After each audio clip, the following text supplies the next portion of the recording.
Bonjour frères et sœurs, et nous sommes ce matin encore une fois ensemble pour se courber devant notre Dieu, s'asseoir à ses pieds afin qu'il nous instruise, afin qu'il se glorifie à nos propres yeux, afin qu'il exalte son Fils à nos yeux. Et c'est pour ça qu'on est là. C'est pour ça qu'on arrive et qu'on se tourne vers les Écritures pour être instruit dans la personne de Dieu et la personne de Jésus-Christ. La vie éternelle, c'est qu'il te connaisse. Donc, c'est notre désir ce matin. Nous allons étudier encore le chapitre 12 et nous allons continuer à regarder Jésus annonce sa mort. Nous allons commencer par la prière. Notre Père du ciel, nous te bénissons. Qu'en ton Fils, nous avons la vie, et en ayant cette vie, nous pouvons être en relation avec toi pour t'adorer et te servir, parce que tu veux des adorateurs en esprit et en vérité. Nous voulons, Seigneur, que ce matin, que tu nous parles de ton Fils Jésus. Et nous voulons, notre bien-aimé Sauveur Jésus, que tu nous présentes le Père, jusqu'au moment où on va pouvoir dire avec toi, celui qui a vu le Fils a vu le Père. Donc par ton esprit, montre-nous que la mort qui nous fait si peur n'était pas quelque chose qui te faisait peur, parce que tu étais venu pour la vaincre, pour la détruire. Donc, Seigneur, dirige-nous et qu'on puisse, à la fin de ce petit temps ensemble, être fortifiés. Amen.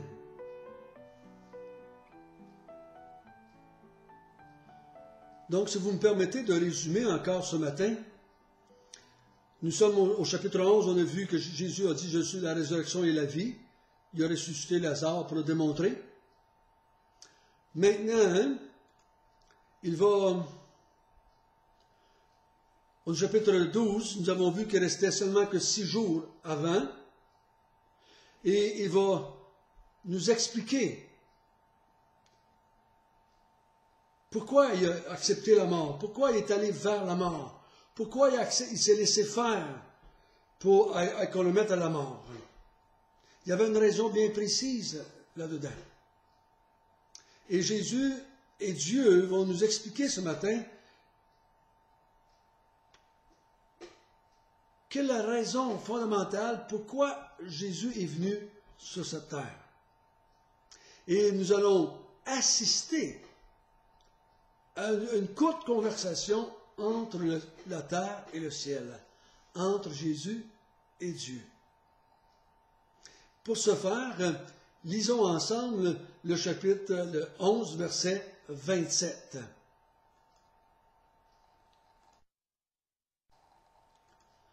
Maintenant mon âme est troublée, que dirai-je? Père, délivre-moi de cette heure. Mais c'est pour cela que je suis venu jusqu'à cette heure. Père, glorifie ton nom. Il y a une voix vient du ciel, je l'ai glorifié et je le glorifierai encore. La foule qui était là et qui avait entendu disait que c'était un coup de tonnerre. D'autres disaient, un ange lui a parlé. Jésus dit, ce n'est pas à cause de moi que cette voix s'est fait entendre, c'est à cause de vous. Maintenant a lieu le jugement de ce monde, maintenant le prince de ce monde sera jeté dehors. Et moi, quand j'aurai été élevé de la terre, j'attirerai tous les hommes à moi. En parlant ici, il indiquait de quelle mort il devait mourir. La foule lui répondit, « Nous avons appris par la loi que le Christ demeure éternellement. Comment donc dis-tu? Il faut que le Fils de l'homme soit élevé. Qui est ce Fils de l'homme? » Jésus leur dit, « La lumière est encore pour un peu de temps au milieu de vous. Marchez pendant que vous avez la lumière, afin que les ténèbres ne vous surprennent point. Que celui qui marche dans les ténèbres ne sait où il va. Pendant que vous avez la lumière, croyez à la lumière, afin que vous soyez des enfants de lumière. Jésus dit ces choses, Puis il s'en alla et se cacha loin d'eux.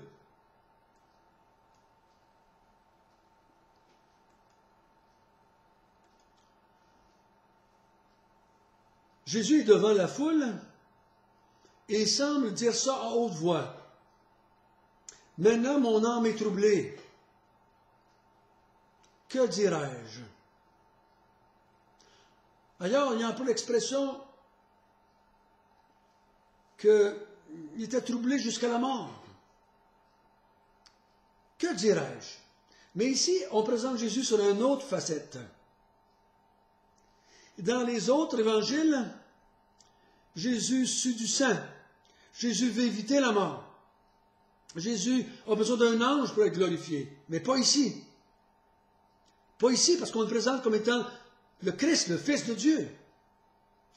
Et il dit, est-ce que je vais te demander de me délivrer de cette mort? Mais non, mais non. C'est pour cela que je suis venu jusqu'à cette heure. C'est pour ça que je suis là. Je ne vais pas te demander maintenant de l'éviter. Voyez-vous, il dit, avant que je vienne ici-bas, j'avais déjà planifié, organisé, j'avais déterminé les où et les comment de ma mort. Je suis venu afin de mourir. Est-ce que j'aurais quitté le ciel pour rien? Si je m'en retourne sans mourir, j'ai fait ça pour rien, 33 ans ici-bas, pour rien.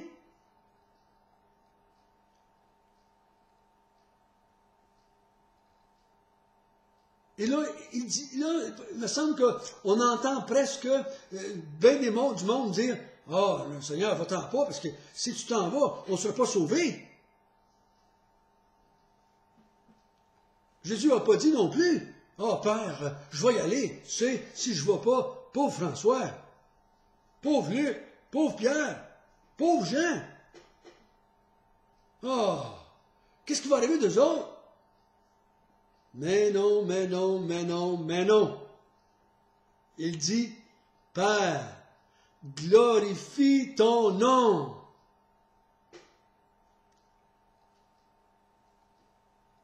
Amène-moi jusqu'à la mort. Fais que je meure. Fais que ton plan aboutisse et s'accomplisse.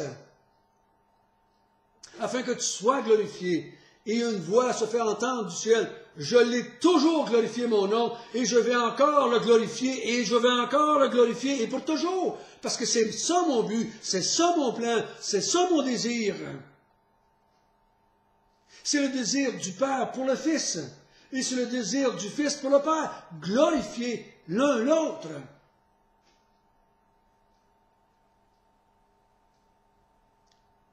Si je ne meurs point,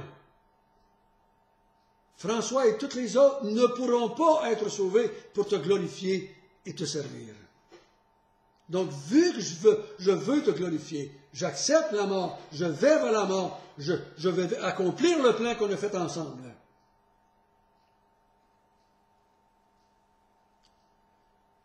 Et là, les gens ne comprennent pas ce qui se passe. Il semble qu'il y a eu un coup de tonnerre. Donc, un coup de tonnerre, pour moi, ça peut être un coup fort. Puis ça pourrait être aussi, si des fois on entend rouler le tonnerre, c'est peut-être pas le meilleur tonnerre que vous avez entendu, mais en tout cas, j'ai essayé de faire de mon mieux. Jésus dit, non, non, c'est pas pour moi que cette voix-là se fait entendre.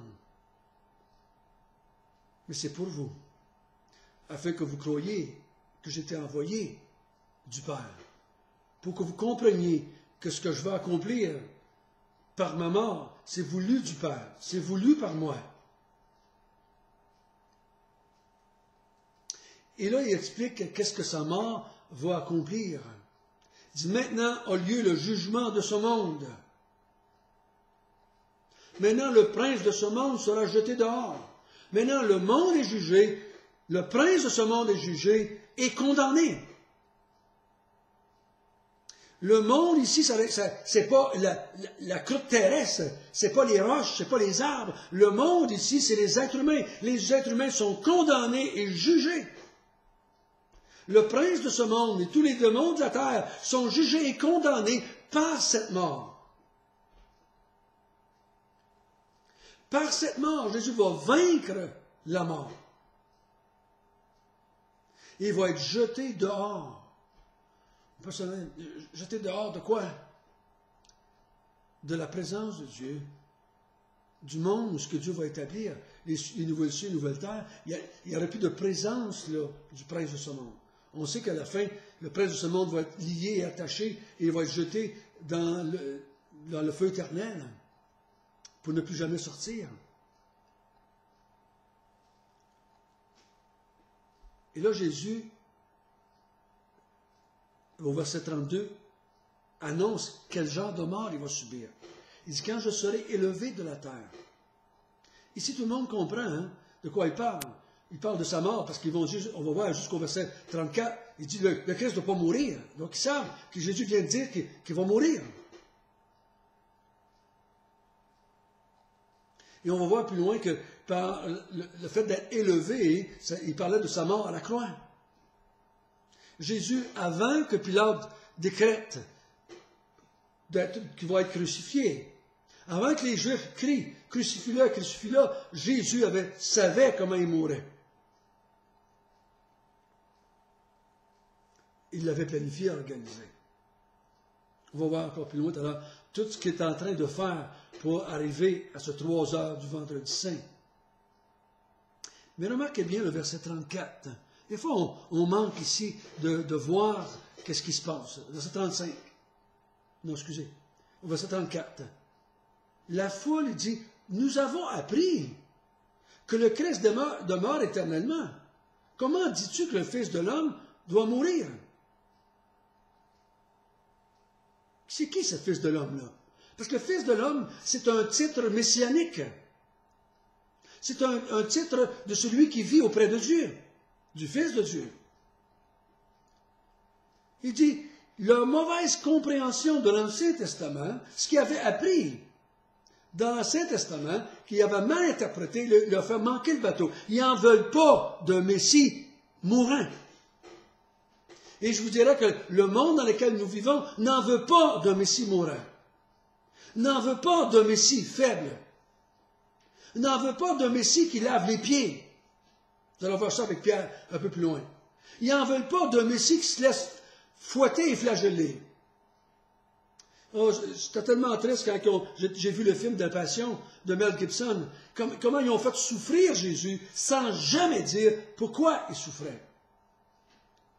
Les gens qui parlaient, enfin, oh, il a peut-être pas souffert autant, il a souffert pour rien, pauvre lui, pauvre victime, oh, qu'on est méchant, les hommes l'avaient fait souffrir de même. Il manque le bateau. Ils ne veulent pas. C'est pour ça que Pierre va dire, à Dieu ne plaise, tu ne mourras point. L'être humain n'en veut pas d'un Messie souffrant. Il voudra avoir un Messie conquérant, qui va venir, qui va battre leur ennemi, qui va leur donner la vie, qui va leur donner la prospérité, qui va les délivrer de leur ennemi. Et permettez-moi de dire, des fois, quand on s'écoute, et quand j'écoute les prières, que c'est quasiment ça que des fois les gens veulent. Ils veulent un Messie ou un Sauveur qui va leur rendre la vie facile.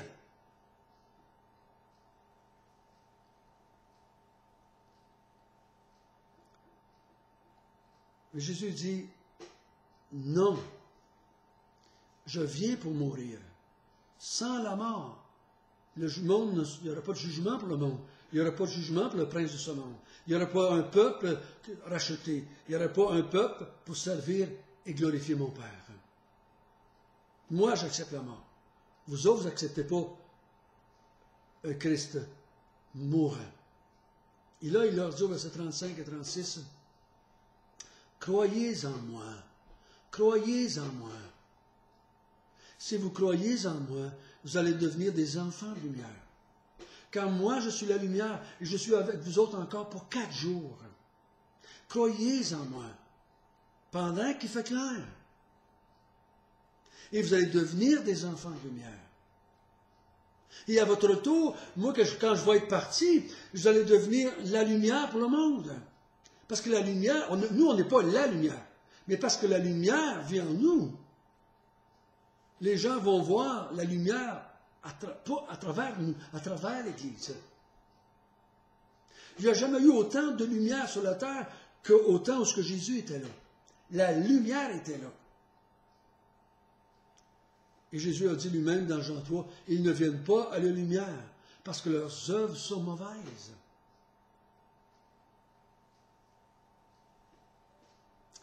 Et Jésus s'en va se cacher loin d'eux parce que son heure n'est pas encore arrivée. Il n'est pas encore vendredi. Donc il ne veut pas mourir tout de suite. Il y a d'autres choses à dire à ses disciples. Notre Père du ciel, merci d'avoir fait de nous des enfants de lumière. Quel grand privilège que maintenant que nous croyons, la lumière habite en nous et nous sommes maintenant, nous aussi, de la lumière. Seigneur, nous te demandons encore une fois comme un privilège, utilise-nous, que notre lumière brille autour de nous aujourd'hui, avec nos femmes, nos enfants, nos amis, nos voisins, qui ne connaissent pas la lumière, qu'ils puissent voir et se convertir les autres aussi, qu'on puisse les conduire à la lumière. Seigneur, glorifie-toi en nous et glorifie-toi par nous. Et c'est au nom de Jésus que nous te prions. Amen.